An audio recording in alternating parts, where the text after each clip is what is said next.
ఎవర్రా నువ్వు? నా అత్త కొడుకువా మామ కొడుకువా? లేకపోతే చిన్నప్పటి నుంచి కలిసి చదువుకున్నామా? నిన్ను లవ్ చేస్తే పెళ్లి చేసుకోవాలి కదా.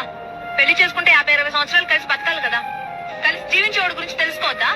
ఇలా చూడు, నువ్వు నన్ను చూసి పల్లికిలించావా? బదులుకి నేను నిన్ను చూసి పల్లికిలించానా? నా పేరు కృష్ణ అండి, నా పేరు మధుమతి అండి, నేను మిమ్మల్ని ప్రేమిస్తున్నాను, నేను మిమ్మల్ని ప్రేమిస్తాను అని కలిసి ఊరు తిరగడం, రోడ్లో నడిచేప్పుడు తెలియనట్టుగా ఒకళ్ళొకళ్ళు రాసుకుని పోసుకొని తిరగడం, బస్ లో ఒకళ్ళ మీద ఒకళ్ళు వాలిపోయి నిద్రపోతున్నట్టే నటించడం, థియేటర్లలో ఒకళ్ళ భుజాల మీద ఒకళ్ళు చేతులేసుకోవడం, ఇలాంటి కథలన్నీ నా దగ్గర సాగవు. నన్ను లవ్ చేస్తే ఏమేం సమస్యలు వస్తాయని నీకు తెలియాలి. అందుకనే మా నాన్నే శంకర్ని కలవమన్నాను. అదే విధంగా నిన్ను లవ్ చేస్తే ఏమేం సమస్యలు వస్తాయని నాకు తెలియాలి. ఇవన్నీ వదిలేసి మన ఇద్దరం లవ్ చేసుకుని రేపు పెళ్లి వరకు వచ్చిన తర్వాత మీ ఫ్రెండ్స్ లో ఎవడో ఒకటి అడుగుతాడు, ఎందుకు ఆమెను పెళ్లి చేసుకుంటున్నావు? 6 సంవత్సరాలు దాని వెనకాల ఒకటి తిరిగాడు, ఇవిడు కంపెనీ ఇవ్వకుండానే నాకు తిరిగాడు అంటాడు. ఎందుకు మరిది గారు 4 నెలలు పెద్దదాన్ని పెళ్లి చేసుకుంటున్నారు అని నీకు వదిన వరుసలో ఉన్న ఎవరైనా అనొచ్చు. మీ అమ్మా నాన్న పోలీస్ కుటుంబం నుంచి అమ్మాయిని పెళ్లి చేసుకోవడం మంచిది కాదు అని అనుకోవచ్చు. ఇవన్నీ కలిసిందే మధుమతి. ఇవన్నీ రేపు ప్రాబ్లం కావచ్చు, కాకుండానే పోవచ్చు.